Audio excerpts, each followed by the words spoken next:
It's week number 4 for Dana White's Contender series. The season's already flying by. Week number 4, we got 6 left after this one. But let's enjoy it while it lasts. We've got a 170-pound matchup here, which this one is a tricky one, I do believe. A lot of people seem to be very confident one side. I feel like this is a lot closer than people are saying. We have Jack Congdon. He comes in 7-1 on the career, 4-1 in the last 5. He's taking on Jean-Paul Lebosnoyani, I think is how I've heard it said. Lebosnoyani is what I'm going with. He's 8-2. He's 4-1 in his last 5. Now, the reason this is so tricky for me is Congdon's a big welterweight, whereas Lebosnoyani used to be a lightweight, and he's moved up to welterweight. He's not the biggest guy there.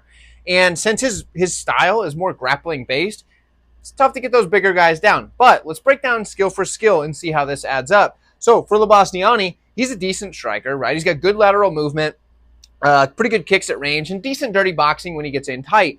But I think he gets out physicaled in the striking here up close. So in the dirty boxing range, I think he gets out physicaled here. And kicks at range are tough against the style that Congdon has.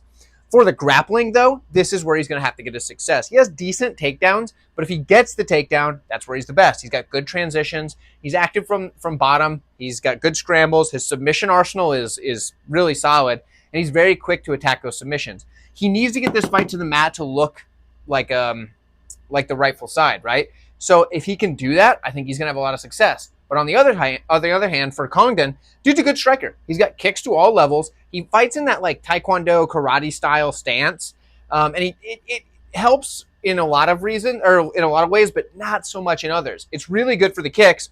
His step in 1-2, he likes to throw the 1 to the body and then the 2 high. But when you step in with that 1 to the body, your face is wide open, and he's been caught like doing that before. So that's something that you don't want to see. He gets bloodied up and beat up by guys that he probably shouldn't be getting hit by, guys that are kind of, mid-tier regional guys.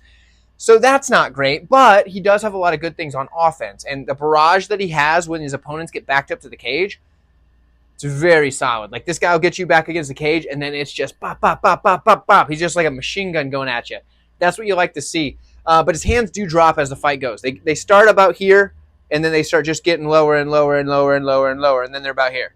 And that could be a problem. In the grappling, he's decent, right? He's got good takedown defense up against the cage. And something that I thought was wild is the dude actually has 2 standing rear naked choke finishes, which is kind of bizarre because that shouldn't work or make much sense. I mean, it happens, but you know what I mean? So that's kind of wild. But open mat takedown defense needs some work, but he does do a good job of working himself to the cage and then working himself back up to his feet.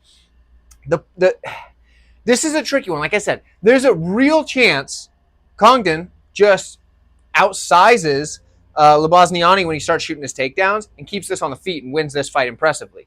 There's also a real chance Lebosnoyani gets this fight to the ground and is able to do a really good job there. Now, there was also a time for Lebosnoyani where he started to fall in love with his striking a little bit.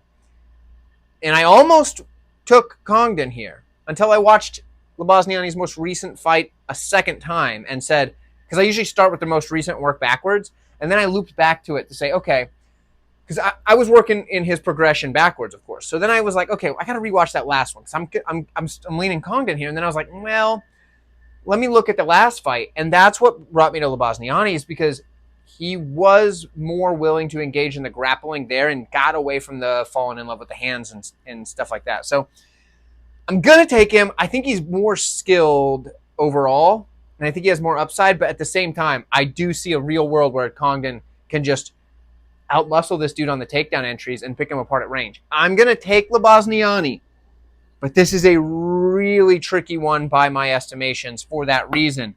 Now, let me know what you guys think. I'd love to hear your opinion. Like this video if you've enjoyed, or if you didn't, hit the dislike. I don't care. It still helps the engagement. And if you want to check out the rest of these videos for this week, they are in a playlist that should have popped up on screen already. Maybe it just is about to. Either way, check out those videos, and I will see you over there.